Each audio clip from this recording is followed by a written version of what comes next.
예, 안녕하세요. 비주얼 디렉터 정의엽입니다. 저는 머릿속에서 상상하는 것들을 현실로 만들어내는 일들을 하고 있습니다. 광고를 연출하고 있고 페스티벌을 기획하거나 패션쇼를 만들어내고 또 모델들을 교육하고요. 또 이러한 경험을 대학에서 강의로 얘기를 하고 있습니다. 전 이렇게 많은 일들을 하기 위해서 다양한 경험들을 했고 그 경험을 바탕으로 여기까지 왔습니다. 오늘은 제가 어떠한 경험을 하고 또 이를 바탕으로 어떠한 일들을 하게 되었는지 그 이야기를 전해드리려고 합니다. 시작하겠습니다. 꿈이 없는 것과 아직은 때가 아니지만 가슴에 꿈을 품고 있는 것은 엄청나게 다르다. 청춘들에게 미래의 자기 모습을 늘 상상해보라고 말하는 비주얼 디렉터 정혜엽. 상상은 더 구체적으로, 경험은 더 다양하게. 모델에서 광고 감독이 되기까지 상상과 경험이 발전의 밑거름이 됐음을 밝히는 그. 서툴러서 더 눈부셨던 정혜엽의 성장 스토리. 지금 가는 그 길이 어디 가는 길인지 아는가?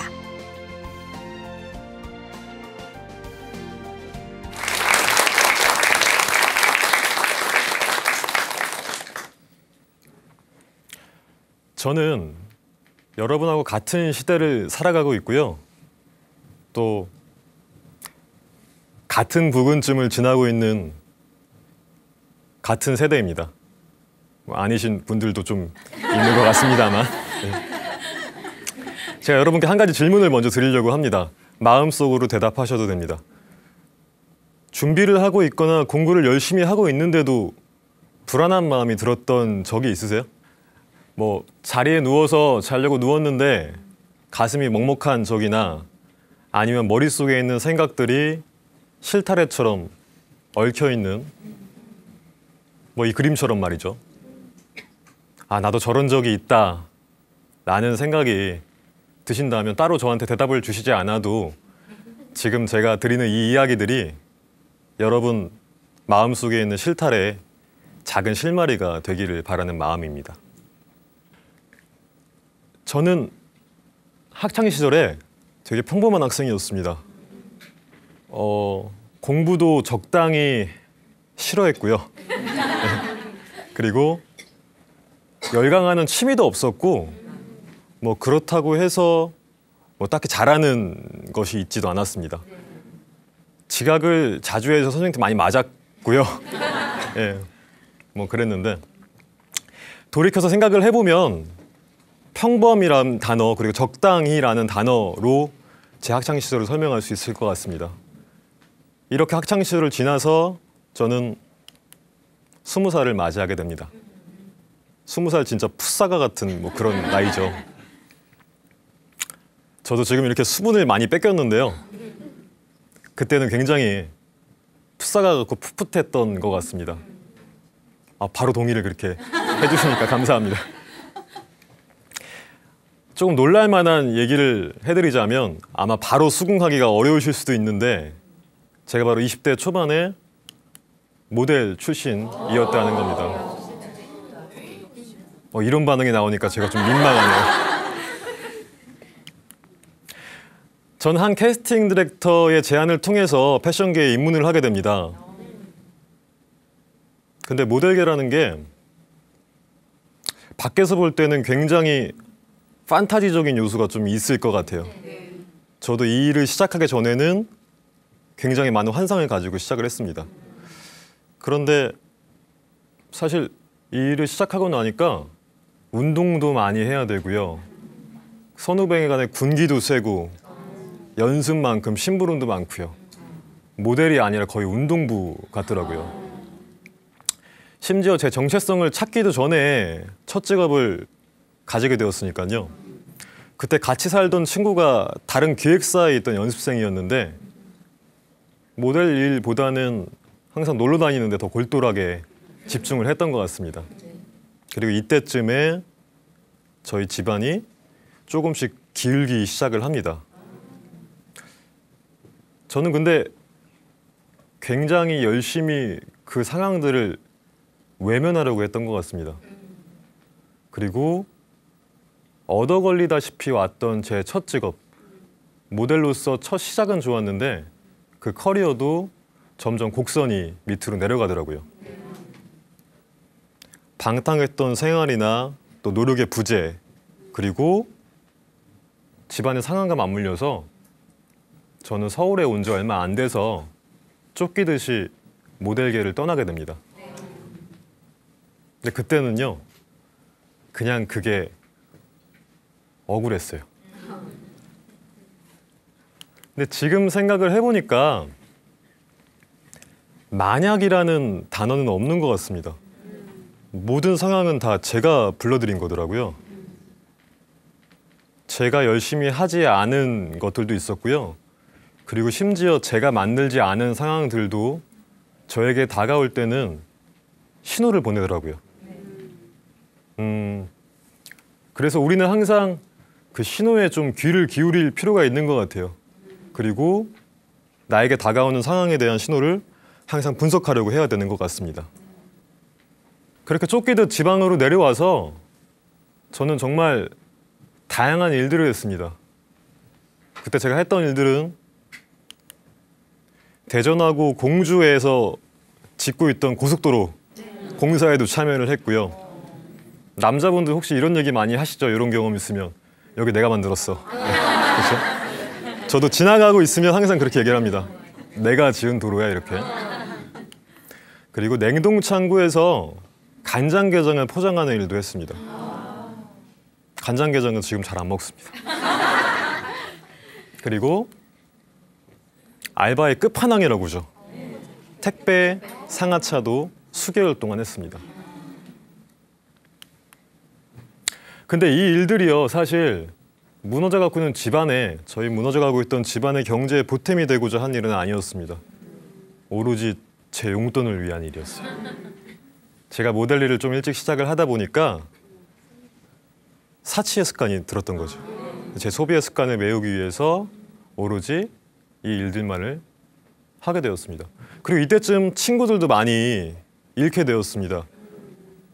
제가 군대도 가지 않고 또 학교로 돌아가지도 않고 20대 중반까지 너무 철없이 살다 보니까 주변에 저한테 잔소리하는 사람들이 너무 많았어요. 그래서 저는 잔소리하는 사람들 만나지 않게 되더라고요. 그렇게 도망치고 계속 회피하다가 결국에 갈 데가 없어서 저는 마지막으로 도망을 가게 됩니다. 남자분들 도망가는 곳이 있습니다. 그렇죠? 더 이상 연기가 안 돼서 도망을 쳤습니다. 근데 군대 안에서도 저를 받아주지 않았습니다. 군대 입대를 하게 되고 그리고 정말 바닥으로 치닫는 상황들이 오게 됩니다. 건강이 굉장히 안 좋아졌고요. 또 개인 신변의 문제도 있었고 또 집안 경제 등의 사정으로 인해서 저는 의가사 판정을 받고 전역을 하게 됩니다. 전역을 하고 나서 제가 집으로 돌아왔을 땐 곧 비워져야 되는 집이 있었고요. 곧 나가야 되는 상황 안에 그 집안의 어머니가 혼자 울고 계셨습니다. 제가 할 수 있는 거는 딱 한 가지였던 것 같아요. 그냥 울고 계시는 어머니를 바라보는 일이었어요. 근데 저는 이때 어떤 생각이 들었냐면요. 아까랑 마찬가지로 그냥 억울했어요. 울고 있는 어머니를 바라보는데요. 슬픈 게 아니라 원망스러웠습니다. 내가 무슨 잘못을 했다고? 내가 왜 이런 일들을 당해야 하지? 왜 나한테 이런 일이 생기지? 그러다가 주변에 좀 잘 된 사람들 보면 나도 할 수 있어. 나도 저 상황이면 나도 가능해. 뭐 이런 생각, 자격지심 같은 거 하게 되고요. 세상에 대한 온갖 짜증만이 가득했습니다. 군대에서 나오고 집안이 그렇게 되고 나서 저는 또 저 혼자 살겠다고 또 도망을 칩니다. 그나마 화려했던 기억에 남아있던 모델계로 돌아가서 다시 한번 잘해보려고 했는데요. 그런데 노력의 부재나 관리하지 않았던 제 몸 상태 때문에 모델계에서도 좌절감과 그리고 굴욕까지 맛보게 됩니다. 후배들한테도 차비를 빌리러 다니는 상황이 되었습니다. 그렇게 모든 도망을 치고 나서 그래도 저는 이제 어떻게 해야 돼요? 먹고 살아야 되잖아요. 다시 아르바이트를 찾으러 다닙니다. 그러다 한 아이스크림 가게 면접을 보게 됐는데요. 근데 그 아이스크림 가게 사장님이 저한테 한마디 말씀하셨어요. 학생은 눈빛이 너무 귀해서 누가 뭐를 시키지를 못하겠어. 네. 근데 사실 그 당시 제 몰골을 생각을 해보면 그분이 저를 쓰지 않으려고 그런 말을 했을 수도 있어요. 근데 저한테는 그 말이 뇌리에 박혔습니다.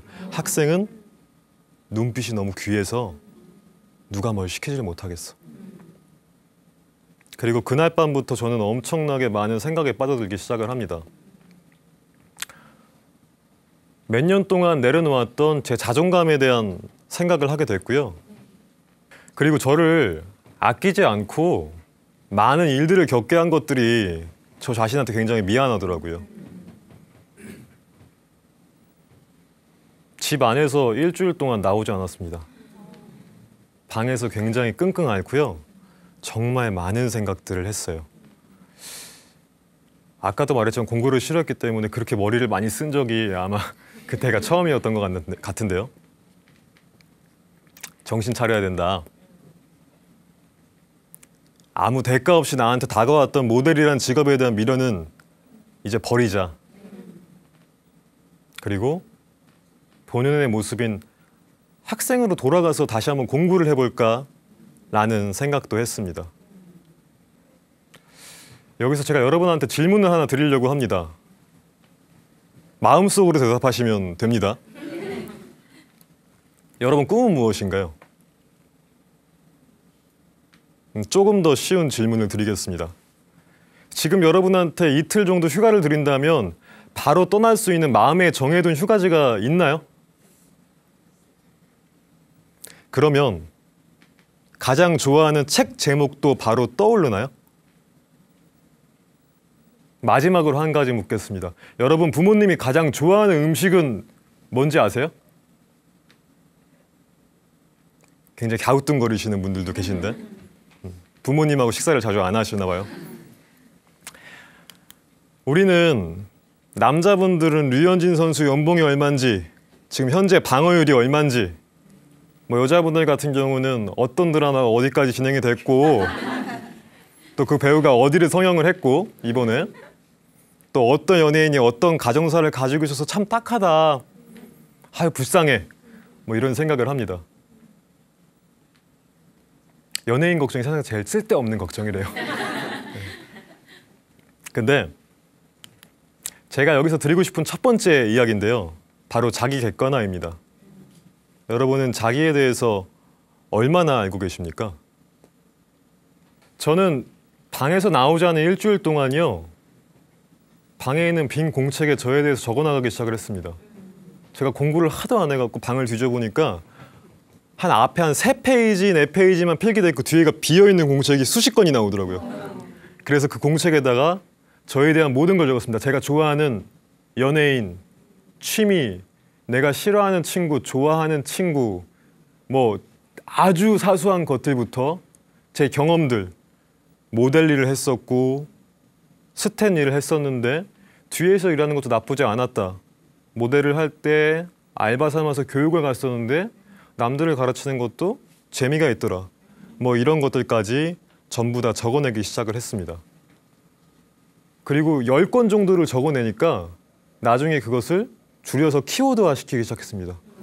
키워드로 만들다 보니 한 2권 정도 되는 노트가 나왔어요. 지금 생각해보면 그게 자기 객관화인데 그렇게 노트 2권을 만들고 보니까요.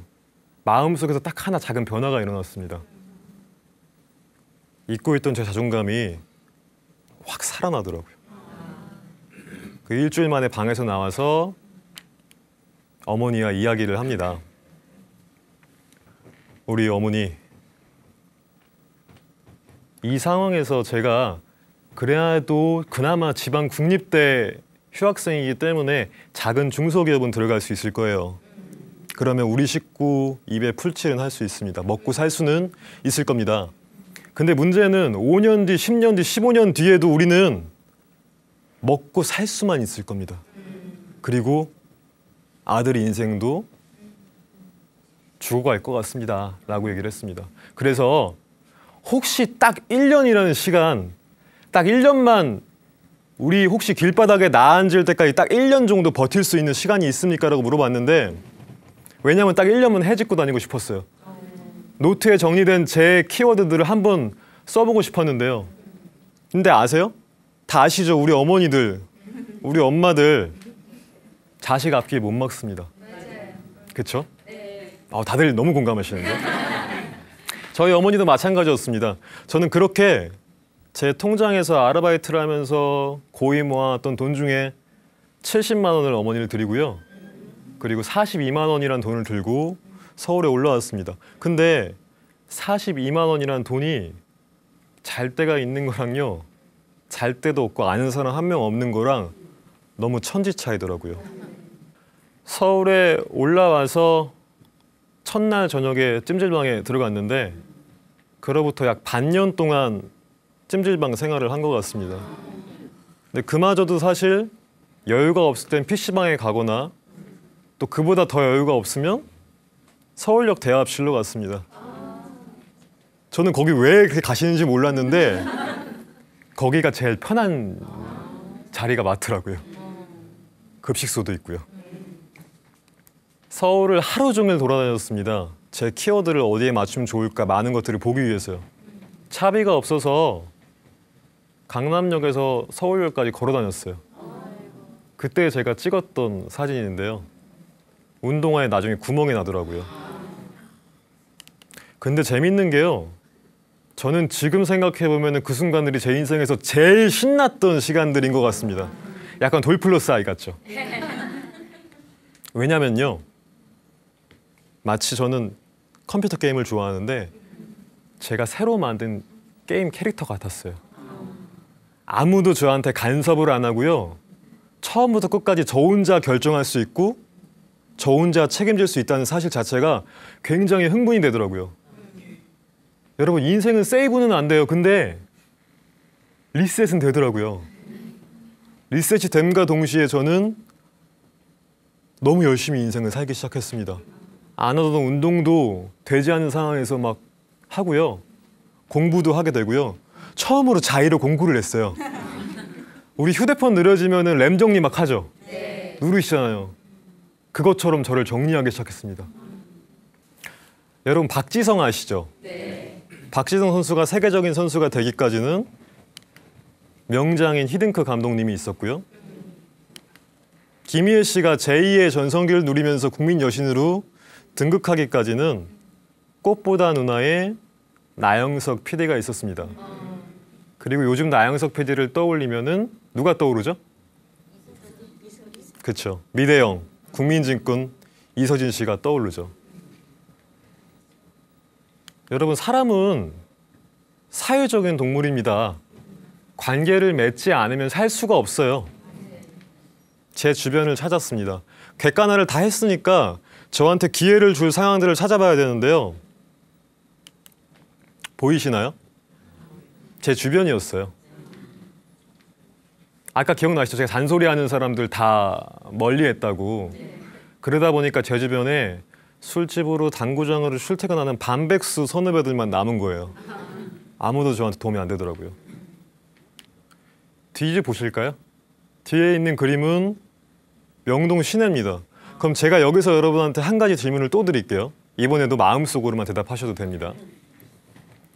만약 여러분 휴대폰에 와이파이를 접속을 한다고 하면 앞에 있던 황무지에 가야 될까요? 지금 있는 명동 시내로 가야 될까요? 그렇죠. 이 대답 못하신 분은 와이파이 뭔지 모르시는 분이죠. 그렇죠? 맞습니다. 지금 생각해보니까 저는 사람 관계를 와이파이로 생각을 한 것 같습니다. 돌이켜보니까 와이파이 접속하듯이 사람의 관계를 생각을 했더라고요. 제가 모델 일을 할 때 알고 지내던 형이 연락이 왔습니다. 클럽에서 4시간 동안 서 있기만 해도 당일날 20만 원을 지급해주는 아르바이트가 있는데 너 한번 가볼래? 근데 저는 그때 이틀 동안 굶은 상태였어요. 굶었는데 웃음이 나오시네요. 근데 클럽은 제 과거의 모델의 방탕한 생활을 상징하는 장소 중에 하나입니다. 그리고 저는 지금 자존감이 굉장히 높아져 있는 상태인데 제가 그곳에 갈까요, 그러면? 안 가나요? 제가 결과를 말씀드리면 갔습니다. 여러분 망설일 필요가 없죠. 사람이요, 자존감도 중요한데요. 사실 굶으면 아무 생각 안 나요. 돈 준다는데 가야죠. 근데 진짜 이유는요, 바로 제가 와이파이를 접속을 해야 되는데 제 주변에 아무것도 없잖아요. 저를 부르는 곳, 제가 모르는 새로운 곳은 무조건 갔습니다. 그렇게 거길 가보니까 클럽 내에서 하는 기업의 브랜드의 프로모션 행사였습니다. 그리고 저는 거기서 제 첫 직업을 발견을 하게 됩니다. 누군가 들으면 김칫국이라도 할 수 있어요. 왜냐하면 제가 거기 가서요, 거기 계시는 현장 감독님, 현장 PD님을 보고 내 첫 직업이 저기 있다라고 생각을 했습니다. 아르바이트생이요. 심지어 그 일을 해보지도 않았는데, 제가 만약에 자기 객관화가 안 돼 있었다고 하면, 그러면 20만 원 받아서 빨리 나 지금 삼겹살 먹어야 돼. 근데 문제는 이틀을 굶었기 때문에 고기가 바로 들어가면은 굉장히 괴로울 수 있어. 그러니까 편의점에 가서 일단 죽을 먼저 먹을까? 혹은 4시간에 20만 원이란 역시 모델이 짱이었다.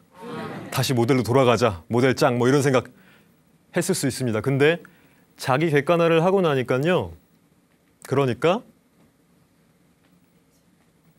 제 안에 있는 키워드들이 바로 조합이 되고요. 그 조합이 되면서 저기 있는 PD라는 직업이 바로 네 첫 직업이다라고 제 마음속에서 얘기를 들려주더라고요. 그리고 다음 날 저는 바로 남대문 시장에 가서 하얀색 와이셔츠 한 벌이랑 정장 바지 한 벌을 사 입고요. 그 회사를 찾아갔습니다. 근데 저는 26살이었고요, 그 당시에.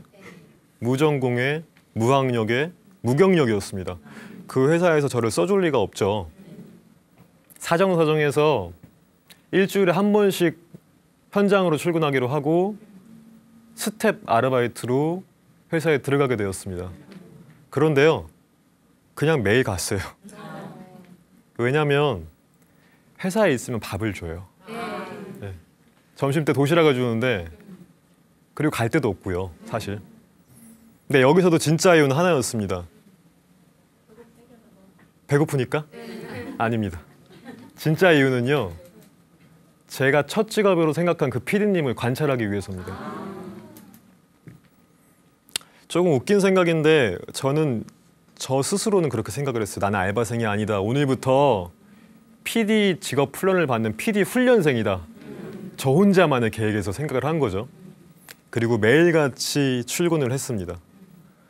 그 PD님한테 오는 전화, 누구한테 전화가 오는지, 어떤 사람과 일을 하는지, 어떤 직무 능력을 가지고 있어야 되는지, 그리고 한가해 보이실 때는 선을 넘지 않은 선 안에서 여쭤보기도 했습니다. 이런 일을 해보고 싶은데 어떻게 하면 좋나요? 어떤 책을 보면 좋을까요? 혹시 어떤 프로그램을 공부해야 되는 게 있습니까? 등등을 여쭤봤었어요. 자, 여기서 제가 두 번째로 드리고 싶은 말씀이 바로 자기 객관화에 더불어서 소스 블렌딩이라는 얘기입니다. 이 소스 블렌딩이 뭐냐면요, 제가 앞에서 자기 객관화를 했잖아요. 그리고 키워드가 나왔습니다. 그 키워드를 조합을 하니까 PD라는 직업이 너한테 맞아라는 결과가 나왔죠. 저 혼자서 한 판단이지만 이번에는 그 PD님을 관찰하면서요, 제 키워드들에, 예를 들어서 기획이라는 키워드면은 거기에 그 PD님이 공부하시는 책이나 사용하는 프로그램들을 학습을 하기 시작합니다.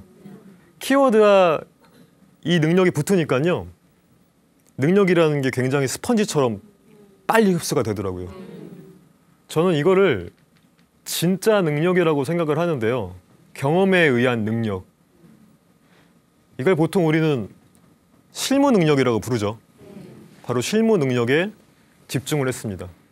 그리고 매일 그 PD님이 하시는 일들을 누구와 대화했는지, 어떤 일을 했는지, 어떤 공부를 해야 되는지 등등을 노트에 적어 나가기 시작을 했습니다. 모든 걸 빠짐없이 다 기록을 했어요. 몇 시에 누구랑 통화를 했는지까지도요. 그때 사용했던 제 노트입니다. 보면 일의 순서나 또 어떤 일을 할 때 어떤 인력이 필요한지를 다 적어놨습니다. 찜질방 수면실에서 적었던 것들인데, 여러분, 상황은 아까도 말씀드렸지만은 다가올 때 신호를 보냅니다. 마치 경적을 울리듯이 다가와요. 상황이 될 수도 있고요, 기회가 될 수도 있습니다. 이때 저한테 처음으로 영화 같은 일이 벌어지게 되는데요. 저는 그 일이 저에게 생길 것을 알고 있었습니다. 바로 심지어 제가 생각한 시기에, 제가 생각한 장소에서, 제가 생각한 사람이 이런 제의를 저한테 할 것이다라는 걸 알고 있었습니다. 저는 3개월 만에 아르바이트생에서 정직원이 됐는데요. 그 상황을 분석한 건 간단했습니다. 저 혼자서를 분석한 게 아니라 그 PD님을 분석을 하고 그 PD님의 주변의 상황들을 분석을 하니까 그 PD님과 같이 일하는 주임 중에 한 명이 이직을 계획하고 있고 그 자리는 빨리 충원이 되어야 되는 자리인데 인수인계가 어렵다. 그리고 나는 그 PD님한테 내가 그 자리에 관심이 있다는 걸 어필을 했고요. 공부한 만큼 항상 그날 아는 척을 또 했고요. 아이디어도 드렸습니다. 그리고 그분이 저를 좋게 봤기 때문에 만약에 저분이 진지한 얘기를 할 때 들어가는 소회의실, 저는 한 번도 들어간 적이 없는 그 소회의실에서 저를 보자고 하는 날이 온다면 그럼 아마 그 얘기를 저한테 할 것 같다. 그분의 빈자리를 너가 대신 해볼래라는 얘기요. 동물의 왕국 보신 적 있죠? 사자가 며칠 굶고 앞으로 아기 영양이 지나갑니다. 무슨 일이 생길지 다 아시죠? 좀 슬픈 얘기지만요. 자연의 이치이기도 합니다. 그렇죠? 사람의 관계도 똑같다고 생각을 합니다. 모든 상황들을 분석할 수 있다고 생각을 해요. 현상들을 걷어내면 결국 처음은 똑같더라고요. 저는 망설이지도 않고 그 제안을 바로 수락을 했습니다. 왜냐하면 제 머릿속에서 이미 예상되었던 것들이니까요. 그렇죠? 근데 저는 3개월 만에 직원이 됐는데 저는 이 회사 처음 들어올 때 PD 훈련생이었습니다. 그렇죠? 그러니까 정직원은 그냥 제 계획의 첫 단계일 뿐이죠. 보다 더 적극적으로, 보다 더 옆에서 그 PD님 업무들을 다 흡수를 하기를 시작했습니다. 그리고 이번에는 제 머릿속에서 가상으로 프로젝트들을 한번 돌려봅니다. 머릿속에서 상상으로 제가 PD가 되어보는 것이죠. 자, 세 번째로 말씀드릴 게 바로 이 시뮬레이션입니다. 인셉션이란 영화를 보면 꿈속에서 빌딩도 짓고요. 도시를 만들기도 해요. 저는 제 경험들이 축적될수록 제 머릿속에서도요. 하나의 광고 대행사가 운영이 되고 있었습니다. 낮에는 직원인데 밤에 제 상상에서는 제가 PD예요. 제가 사장인 거죠. 그때 당시에 제 주변에 철학을 공부하던 철학 전공의 카메라 지망생, 카메라 포토그래퍼 지망생이 있었는데요. 아, 저 친구가 나중에 우리 회사 촬영 감독이 될 거야 라는 상상. 그리고 모델실에 유일하게 연락이 안 끊긴 교포 출신의 후배가 있었는데 영어를 잘해요. 그리고 모델 출신이니까 얼굴도 꽤 괜찮게 생겼습니다. 아, 영어도 잘하고 얼굴이 말끔하니까 저 친구는 우리 영업맨. 뭐 이런 상상을 했습니다. 그래서 상상 속에서 사람을 또 모은 것이죠. 재밌죠? 상상 속에서 모든 걸 다 했습니다. 제 머릿속에서 프로덕션이 어떻게 돌아가는지, PD가 하는 직무가 뭔지, 누구랑 일을 하는지, 그리고 영업은 어떻게 하는지 습득을 함과 동시에 상상을 하면서 그 상상이 마무리가 될 때쯤이 돼서 어떤 일이 벌어졌을 것 같으세요? 아까 말했던 철학 전공의 포토그래퍼 지망생인 동생과 모델 출신의 교포 후배와 저는 제가 상상했던 사명, 회사 이름을 그대로 옮겨서 회사를 만들게 되었습니다. 그리고 여기까지 온 과정들이 제가 서울역에서 와이셔츠를 빨아 입던 때로부터 약 1년 만에 이루어진 일입니다. 그리고 그로부터 6개월 동안 저는 이 친구들과 함께 많은 일들을 했습니다. 잡지 표지에 인터뷰를 해서 셋이 같이 표지 모델이 되기도 하고요. 광고나 패션쇼나 페스티벌 등 많은 행사들을 치러냈습니다. 자, 여기 보이는 사진에 나오는 요 지금 뒤통수만 보이시는 분 있죠? 달려라 한이라는 만화 혹시 아세요? 네. 그 만화 주제가를 만드신 분이기도 하고요.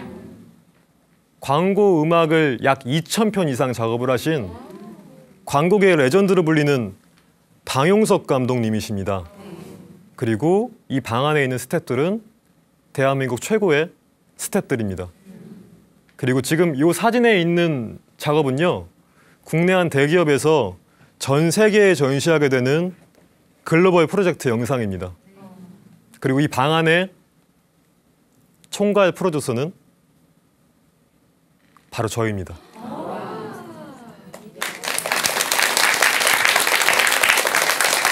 그런데 제가 아까 한 얘기 기억나세요? 제가 20대 초반에 모델이었다는 거? 네. 그리고 교육해보니까 재밌었다고 말씀드렸잖아요. 네. 저는 기어코 이 소스마저도 꺼내서요. 기어코 이 소스마저 사용을 했습니다. 저는 지금 국내 한 대기업에서 주관하고 있는 기관에서 매달 월급을 받으면서 전임 강사로 모델을 교육하고 있습니다. 이번 서울 패션위크에서도 5명이 넘는 서울 컬렉션 배출자를 내기도 했고요. 그리고 또 서울의 한 국립대에서 제 경험을 바탕으로 한 마케팅 전략 수업을 진행하고 있습니다.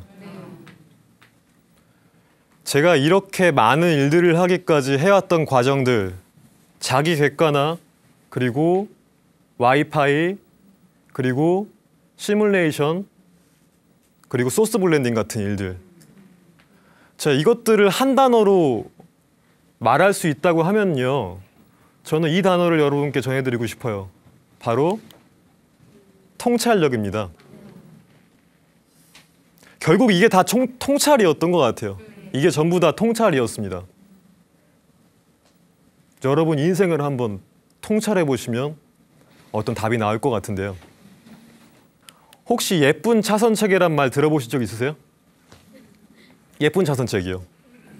없으세요? 없을 줄 알았습니다. 왜냐면요, 제가 만든 말이에요. 네. 이 영화, 명량이라는 영화 보신 분 한번 손 한번 들어볼까요? 그렇죠. 거의 다 보셨겠죠.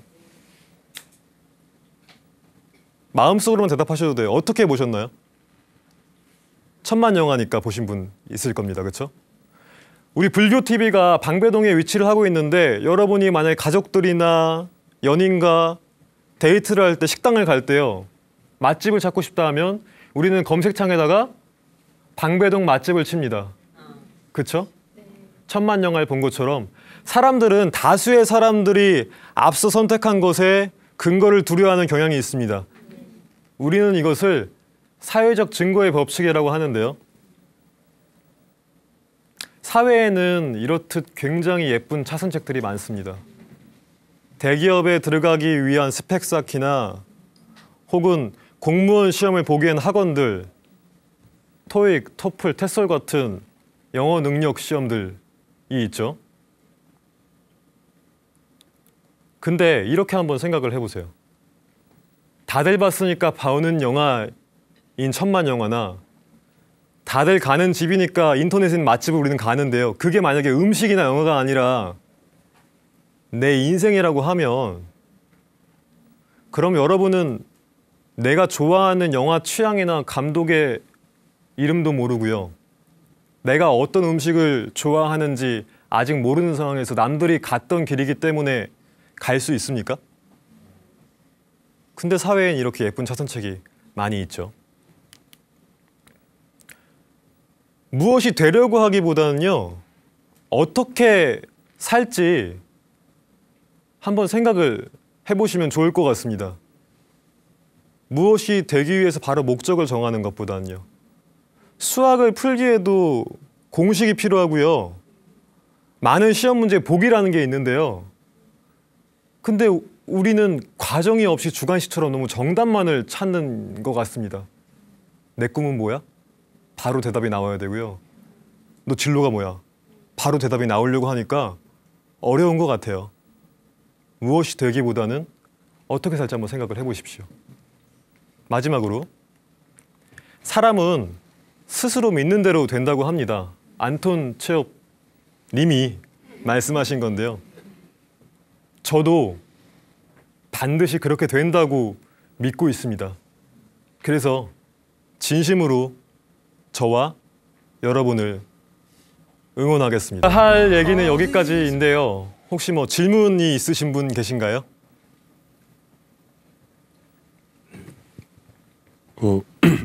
혹시 그 연출해 보고 싶은 작품이 있다면 어떤 작품인지 궁금하고요. 그리고 또 이루고 싶은 꿈이 또 따로 있다면 또 어떤 것인지 그 궁금합니다. 일단 먼저 연출해 보고 싶은 작품은요. 사실 제가 지금 광고 쪽에 있지만 최종 목표는 영화입니다. 그리고 영화 중에서도 남들의 눈이 미치지 않거나 혹은 쉽게 지나갈 수 있는 사건들이나 아니면 그런 현장을 담아내는 영화를 한번 만들어 보고 싶은 생각이 있고요. 그리고 꿈에 대해서는 사실 제가 아까 여러분한테 무엇이 되기보다 어떻게 살지라고 말씀드렸잖아요. 그것처럼 영화 감독이 되자라는 꿈보다는 제가 지금 올해 31살인데요. 37쯤에는 정말 행복해지고 싶다. 그 행복이라는 조건은 좀 다양한 것 같은데 물질적인 것에도 구애받지 않고 또 직업적으로 더 제약 없이 하루하루 좀 내가 원하는 대로 살 수 있는 그런 상황을 한번 만들어 보고 싶습니다. 또 다른 질문 있으신 분 계신가요? 네, 강의를 들으면서 굉장히 도전적이시라는 생각을 많이 들었어요. 그래서 혹시 인생의 좌우명이 있으신가요? 궁금합니다. 인생의 좌우명은 여러분이 아마 들으시면은 다 공감하실 것 같아요. 이 내용하고 비슷하거든요. 아, 저 사람 저런 좌우명이 있을 줄 알았어. 이렇게 알 것 같은데 좌우명은 모든 것은 나로부터 온다입니다. 물론 제가 안 만든 상황이 올 수도 있는데요. 그렇다고 거기에 불만부터 가지면 일이 잘 안 풀리더라고요. 왜 이 상황에 오는 신호를 내가 분석을 못했지? 라고 생각을 하고 제 안에서부터 다시 해결을 하려고 노력을 합니다. 그래서 모든 것은 나로부터 온다가 좌우명입니다. 예. 꿈을 이루는 데 있어서 내가 중요하게 여기는 사람이 있다면 감독님께서는 어떤 분이 계시는지요? 그런 것 같아요. 그러니까 제가 여기까지 오는 과정을 처음부터 봐준 사람이 옆에 있어야 제가 나중에 혹시 모를 성공이라는 거를 쟁취하게 돼도 그 성공을 누릴 수 있을 것 같습니다. 누군가 저를 지켜봐주지 않는다면 그 성공의 의미가 없을 것 같습니다. 그래서 저는 지금 제 옆에 있는 사람들, 그 중에서도 뭐 어머니라고 말씀을 드리고 싶습니다. 그럼 모든 질문들은 다 끝나신 거죠? 마지막으로 한 가지 말씀드리고 끝내겠습니다. 이렇게 한번 생각을 해보려고 합니다. 우리가 인생이라는 화살통에 화살을 넣고 관역을 맞추는 것을 삶이라고 한다면요. 대부분의 분들이 감히 제가 이런 말씀 드리면 어떨지 모르겠습니다만 하나나 혹은 두 개의 화살만을 화살통에 넣고 계세요. 그 하나의 화살을 다듬기 위해서 굉장히 오랜 시간을 노력을 하고요.